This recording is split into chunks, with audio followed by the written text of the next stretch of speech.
Now, activists meeting to discuss the recent unrest have been rounded up. Jonah Hull reports.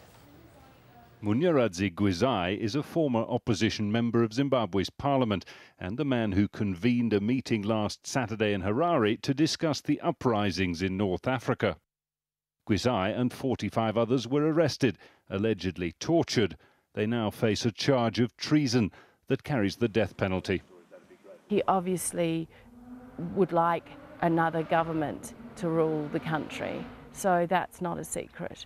But I think, yeah, these are intellectuals, these are community workers, these are not people that are any threat. So this is it's paranoia, it's simple paranoia. With Gwizai and his fellow alleged plotters behind bars, President Robert Mugabe celebrated his 87th birthday in traditional style. In this, his 31st year in power, not many Zimbabweans are celebrating. Some talk quietly of insurrection, but with past elections marred by violence and so many among the youth and educated middle classes having fled, it's unclear where change will come from. Perhaps from outside. The owner of a leading newspaper in neighbouring South Africa is Zimbabwean Trevor Nkube. In a recent editorial, he called on Zimbabweans to become their own liberators. Welcome. There comes a time when that fear that plays at the back of your mind faces the reality of your oppression, and you cross the line and you say, yes, these are the possibilities that might be visited upon me, but I, as a human being, deserve a better life. Here in South Africa, where Zimbabweans have come to find work or safety in their many hundreds of thousands, there's fairly open talk about what events up north could mean for Zimbabwe. But it's talk in small pockets, far from home, without cohesion or momentum.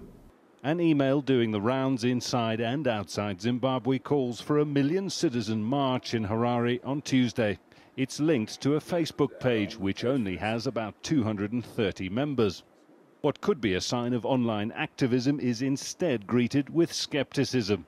Some believe it's the work of the security services, designed to lure activists onto the streets to be arrested. It's the sort of suspicion, laced with fear, that makes any substantial challenge to Mugabe's rule seem unlikely for now. Jonah Hull, AlJazeera, Johannesburg.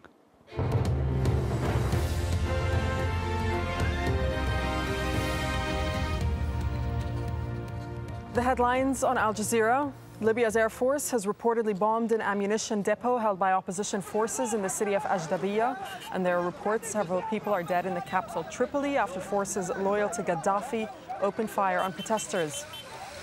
The European Union has approved wide-ranging sanctions on Libya, including an arms embargo, a visa ban, and a freeze on assets. Meanwhile, China and Russia have backed calls for the Libyan leader to face prosecution for crimes against humanity. Qaeda, it is Qaeda, not my people. It is Qaeda. Qaeda, yes. Libya's Muammar Gaddafi tells the American broadcasting company that Al-Qaeda is to blame for the unrest sweeping his country. Egypt's top prosecutor has imposed a travel ban on former President Hosni Mubarak and his family pending further investigations. He's also ordered a freeze on all their financial assets inside the country. An Iraqi court has sentenced a former British security officer to life in jail for killing 2 contractors. Danny Fitzsimmons is the first Westerner to be convicted by an Iraqi court since the 2003 invasion. He was found guilty of murdering 2 of his colleagues in 2009. A Danish sailboat carrying a family of 5 and 2 crew members has been seized by pirates in the Indian Ocean. The boat is reportedly heading to Somalia. The family includes 3 children between the ages of 12 and 16. 4 Americans were killed by pirates last week after their yacht was hijacked. New Zealand has marked a week since the magnitude 6.3 earthquake hit the city of Christchurch.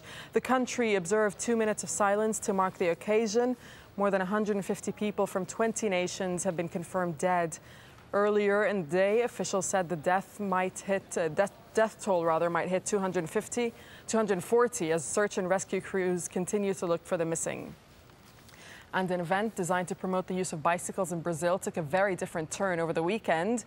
This video captures the moment a motorist plowed his car through the crowd of cyclists No one was killed, but at least 40 people were injured. The driver told police he was afraid for his life after cyclists began pounding on the roof of his car. Rizkan's coming up next.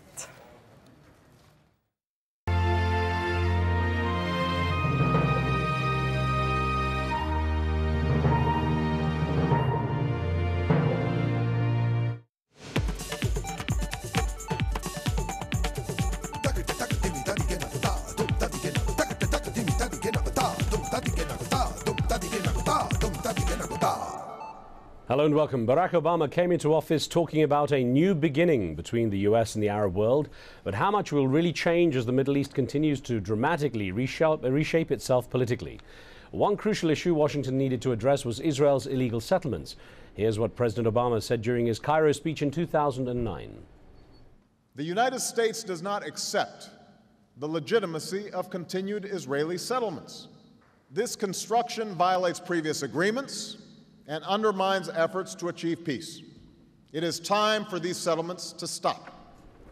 And yet, less than 2 years after that speech, the Obama administration used its first UN Security Council veto to block a resolution declaring Israeli settlements illegal. The draft resolution has not been adopted owing to the negative vote of a permanent member of the Council.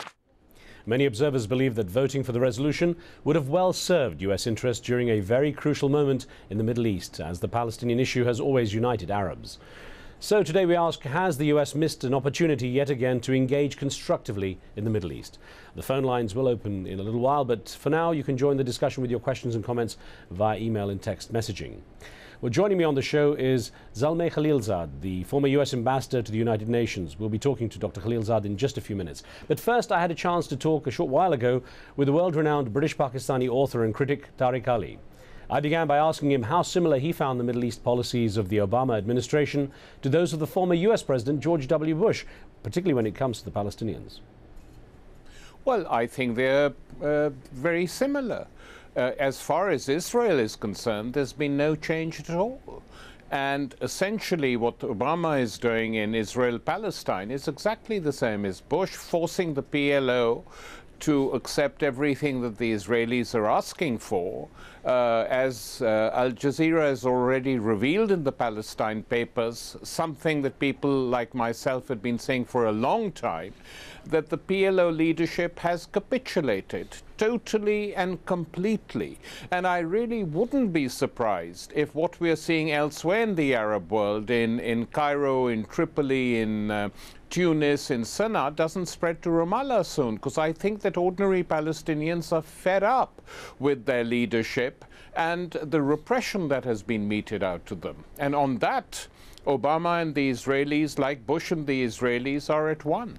Now, when we last spoke, we talked about your book, The Obama Syndrome, your recent book, and in that you were saying how you were very critical of the Obama administration's continuation of the Bush policies on Iraq and Afghanistan, saying that really the mood music had changed and there was a sugarcoating. Has there even been an effort to sugarcoat what's happening with the Israeli-Palestinian situation? None at all. There's been no attempt to sugarcoat the Israeli policies, and given what is going on